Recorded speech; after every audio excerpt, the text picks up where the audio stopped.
You're gonna need a bigger boat.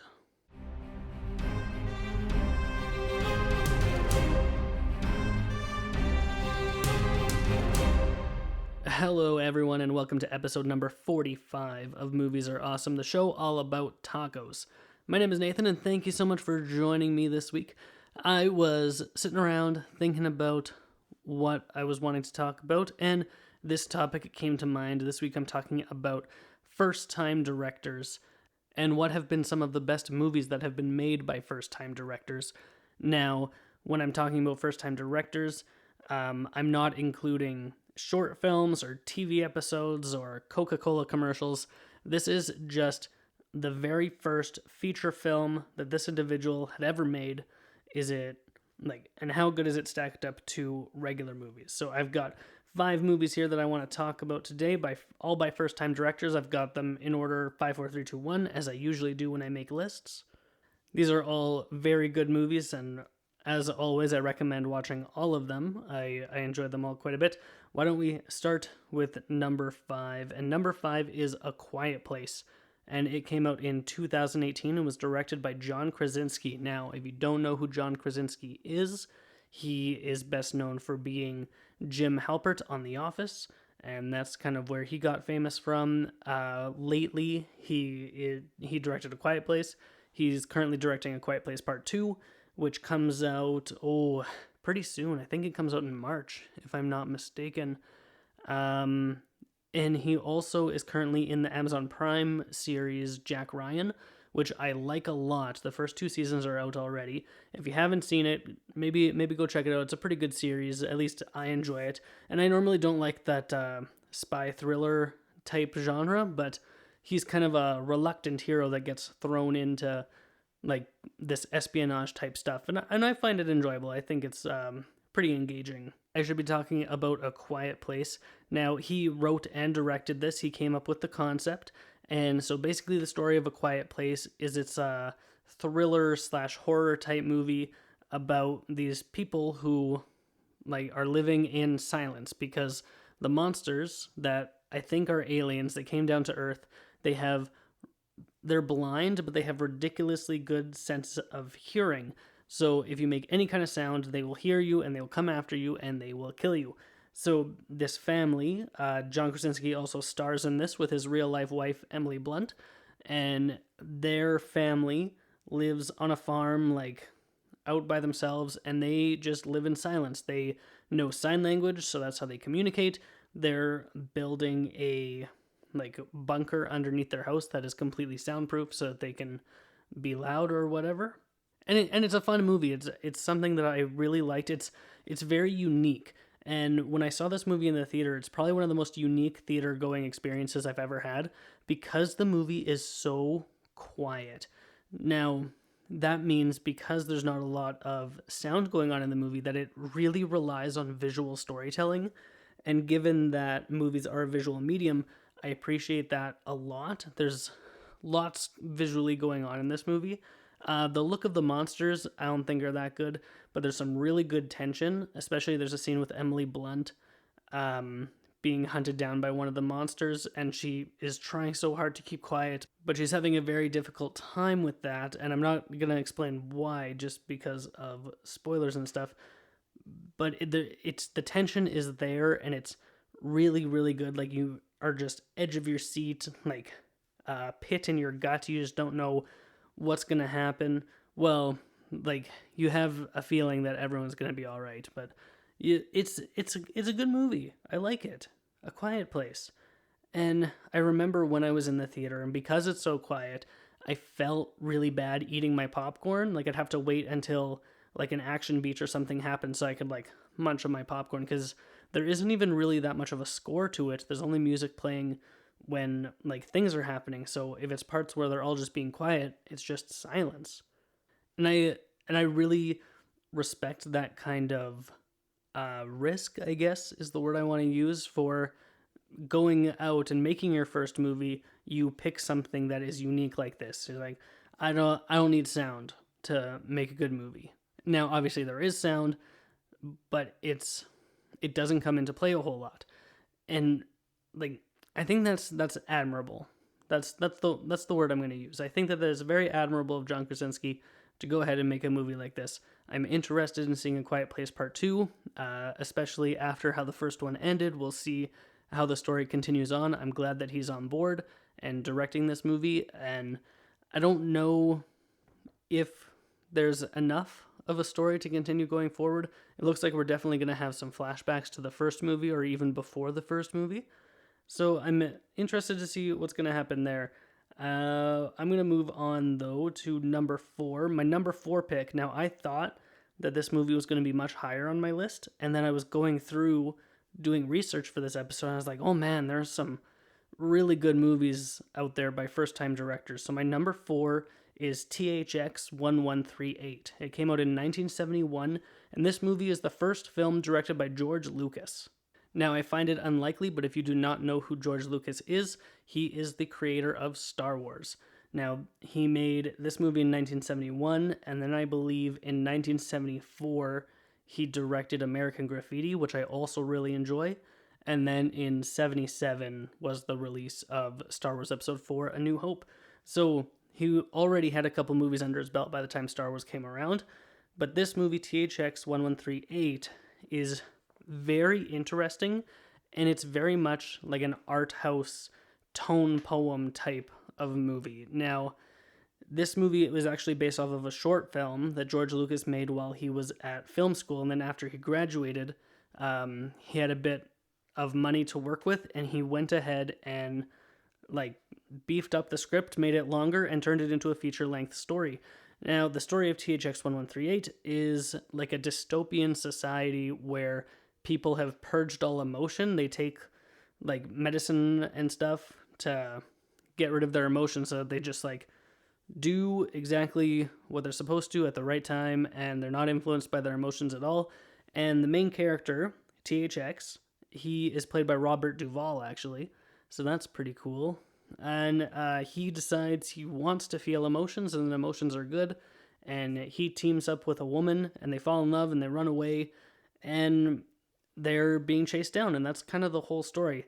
The biggest thing about this movie when it came out is the visual effects for it.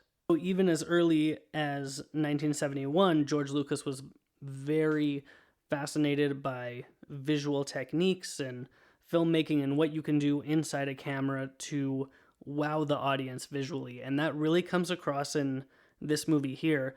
A lot of the visual effects, even though it's from 1971, still really hold up. There's a really crazy car chase sequence that it happens in this movie with flying cars, and it is really intricate and really well laid out, and I like it a lot. It's very good. Now, I haven't seen this movie in a few years. I have it on DVD at home.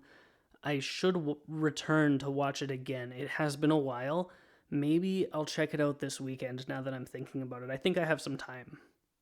Now, if I remember correctly, there are some adult themes in this movie, so just viewer discretion is advised. If you have children and you're wanting to watch this movie, just keep that in mind. It's not super violent from what I remember, but there's some adult stuff going on in here. So just as a warning, THX 1138 from 1971, directed by George Lucas, is my number 4 pick. Number 3 on my list is a movie that I enjoy so much. I think it's wonderful. I've seen it many, many times, and that is Reservoir Dogs. And it came out in 1992 and is the very first film directed by Quentin Tarantino. Now, at this point, Quentin Tarantino is pretty famous. According to his count, he has done 9 feature films. Once Upon a Time in Hollywood was one of my favorites of last year. I really liked it a lot. He has really grown and matured as a filmmaker. But this first one of his, Reservoir Dogs, is actually still one of my top 3 of his movies. It really holds up. It's really, really good. Now, some of the acting and performances are maybe not amazing and a little over the top, but what Tarantino does so well that nobody else can really do is his dialogue. When he just has people in a room talking, that is when Tarantino is at his absolute best. Yes, he does love violence and it's way over the top, and Reservoir Dogs has the stuck in the middle with you scene that a lot of people really remember coming out of that movie, and it's very tough to watch. Even though you don't watch what happens in that scene. Like the camera cuts away very strategically at the right time and then comes back in. Even though you don't see it, you're very uncomfortable. It's a very tough scene. And that just goes to show what kind of a director Tarantino is that he can make the audience feel things without them even seeing it by just atmosphere and the right place song and the right performances. You just really feel what's happening in that scene. Now, what Tarantino also does really well is non-linear storytelling. So this movie is not in order. We bounce around all over the place, and this is also a heist movie where we don't actually see the heist happen. We see the beginning of the movie where the members of the team are all being hired by, is it Mr. White, I think? No. I can't remember. But there's Mr. White, Mr. Brown, Mr. Pink, Mr. Orange, Mr. Red. Like, they all have color-coded names. So you find out about each of the members of the crew, and then it's revealed that one of them is a police officer, and then you find out who the police officer is, but the other characters don't know. So things are revealed to you in a very specific manner to have the most significant impact. And I think if you were to watch the movie in order, as opposed to the order that's presented to us, it would have not as significant an impact on the audience as it does. Now, I don't want to give spoilers to what happens in this movie, but like I was saying, you see the beginning of the heist and you see the aftermath of the heist, but you don't actually see them stealing anything. All you know is that it goes horribly, horribly wrong, and one of the members of the crew gets mortally wounded, and they're trying to figure out like what's happening and who's the betrayer. And that's where the movie's tension comes from, of who's the guy, who did it. And it's very interesting that it's kind of a who done it, but not in the sense of like who murdered someone, in the sense of like who squealed on the cops, who told them that we were going to be here. And I think that's fascinating. I really enjoy this movie. I find it incredibly engaging. Quentin Tarantino has gone on since to direct some really incredible films. Like Pulp Fiction is amazing, Inglourious Basterds is spectacular, Django Unchained, Hateful Eight, Once Upon a Time in Hollywood. All of these movies are just so, so good. Kill Bill is fantastic as well. I like that one a lot too. Like, he's just one of those directors, like a once-in-a-lifetime type guy who just knows the kind of stories he wants to tell, and he just dives into it. And he doesn't apologize for what he does. He doesn't apologize for what he says. He's just making a movie, and he loves making movies, and it's evident in this film. Like, there are some really good homages to older films in this, like recreating of certain shots, and it's just fantastic. So Reservoir Dogs from 1992, directed by Quentin Tarantino. Also, this movie is quite violent. Not the most violent of his movies, but still rather violent and lots of strong language. So there's another warning for you. If you're wanting to sit down with the kids to watch this movie, just know what you're getting into. Now, this next one I thought was maybe going to be my number one, but it's my number two, and just because number one is better. But this next one is from 2014, and it's a little movie called Whiplash, directed by Damien Chazelle, and oh my goodness, do I ever love this movie. Pretty sure I've talked about it on the show before. Whiplash, and Damien Chazelle just as a director. I think he has 3 feature films right now: Whiplash, La La Land, and First Man, and I love every single one of them. Each one is different, but similar to each other, and they all just have their own distinct feel. And of his movies, I think that Whiplash is the best one. And that just goes to show like how strong of a movie this is. Whiplash is also based off of a short film that Damien Chazelle did. I don't know if he was in film school at the time, but he made a short film based off of a student and teacher, and then he made Whiplash as a feature film. For those of you who don't know, Whiplash is the story of a young man who wants to be a jazz drummer, and he just wants to be the best, and he's so determined. And he goes to like this elite academy where he meets his instructor, who's played by J.K. Simmons, who's just phenomenal. He gives an outstanding performance. He won the Academy Award that year for Best Supporting Actor. Who plays the main guy? Oh, what's the actor's name? I can't remember. Miles Teller. That's who it is. So you got Miles Teller and J.K. Simmons, and this movie is really just focused on these two, and there are some side characters, but we don't get a whole lot of them. It's just about these two guys and their relationship with each other. And oh my goodness, this is some toxic relationship stuff that's going on in this movie. Like, this teacher's teaching style is very aggressive and very in your face, and he feels that in order to get the best out of a student, you need to push them to their breaking point to like weed out the weak kind of thing. And he's very unapologetic about that's the way how he handles his classroom, and if you can't handle it, you need to leave. And it's just absolutely crazy.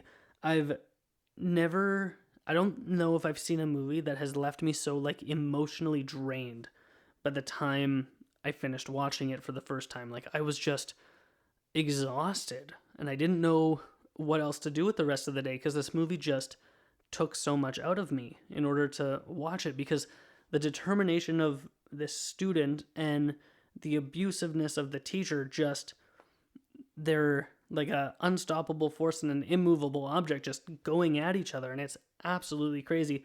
This movie also has one of the best endings to a movie that I've ever seen.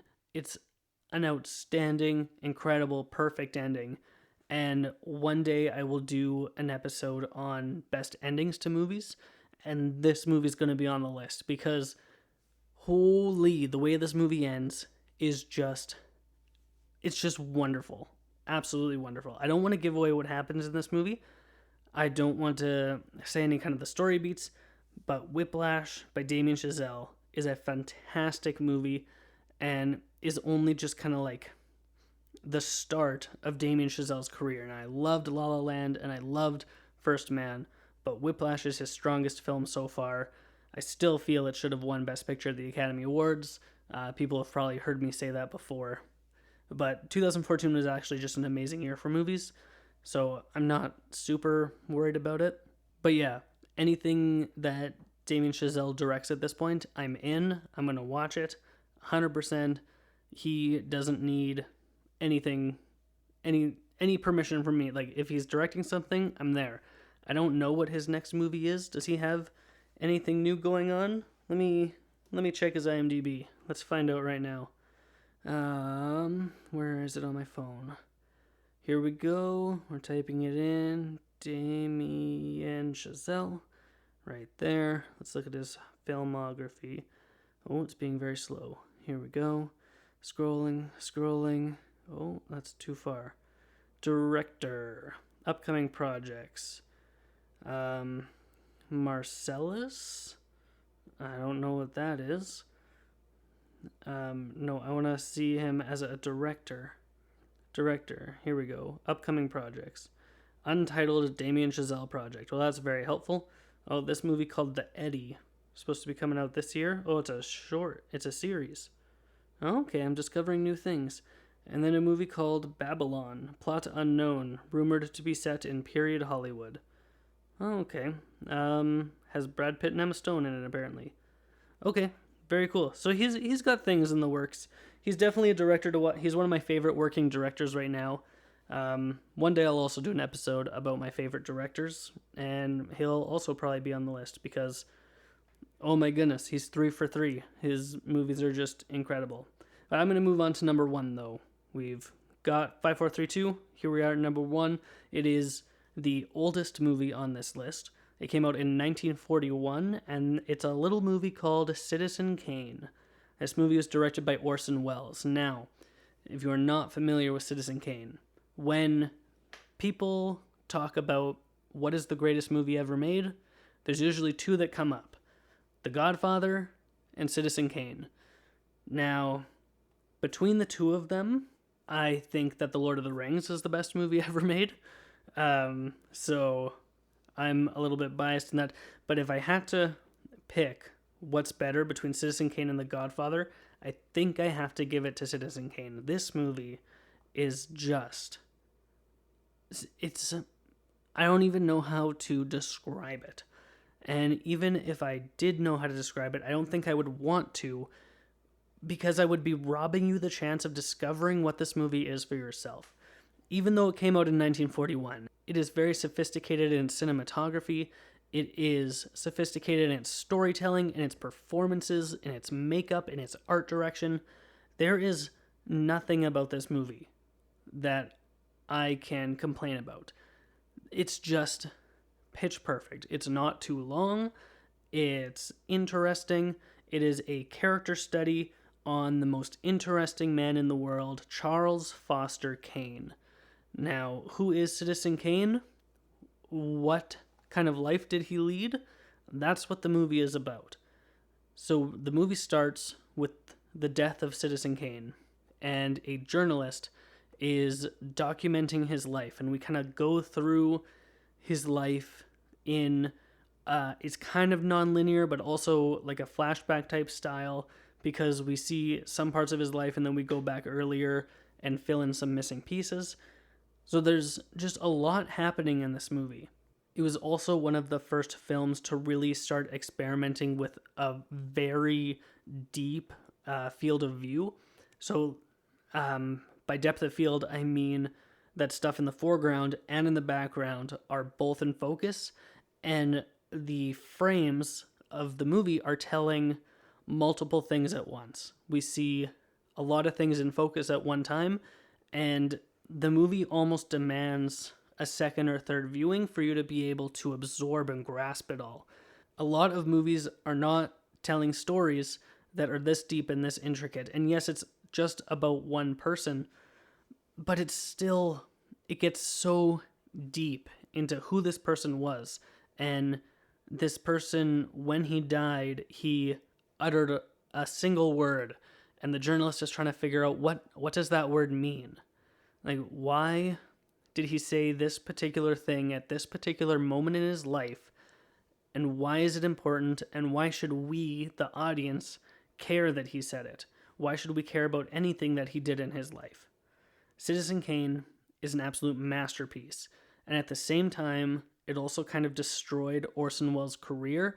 He did not do a lot of other directing for a long time after this movie. And it's just absolutely insane that he didn't get jobs all the time. Now, if I understand correctly, Citizen Kane wasn't actually super well received when it first came out, and I think because it was a movie that was so far ahead of its time that maybe it couldn't be appreciated on the level that we can appreciate it now, like 80 years later. Like, yeah, next year in 2021, this movie will be 80 years old. Isn't that insane? Absolutely crazy. And so I feel really bad for Orson Welles. He also starred in the movie as Charles Foster Kane. So we had writing, starring, directing. We had that a couple of times show up. Actually, 3 of these movies feature the director in the films. John Krasinski stars in A Quiet Place. Quentin Tarantino sticks himself in almost all of his movies. And Orson Welles was starring in Citizen Kane. So that's it. That's all 5 movies of the best first-time directors, in my humble opinion. So why don't I run through them one more time before I end the show here. So number 5, we had A Quiet Place, directed by John Krasinski. Number 4, THX 1138, directed by George Lucas. Number 3, Reservoir Dogs, directed by Quentin Tarantino. Number 2, Whiplash, directed by Damien Chazelle. And number 1, Citizen Kane, directed by Orson Welles. So that is my list of first-time directors. When I was going through, there are a lot of really good movies directed by first-time directors. Lady Bird is a good example, directed by Greta Gerwig. The Shawshank Redemption almost made my list, directed by Frank Darabont. Just a whole slew of first-time directors out there.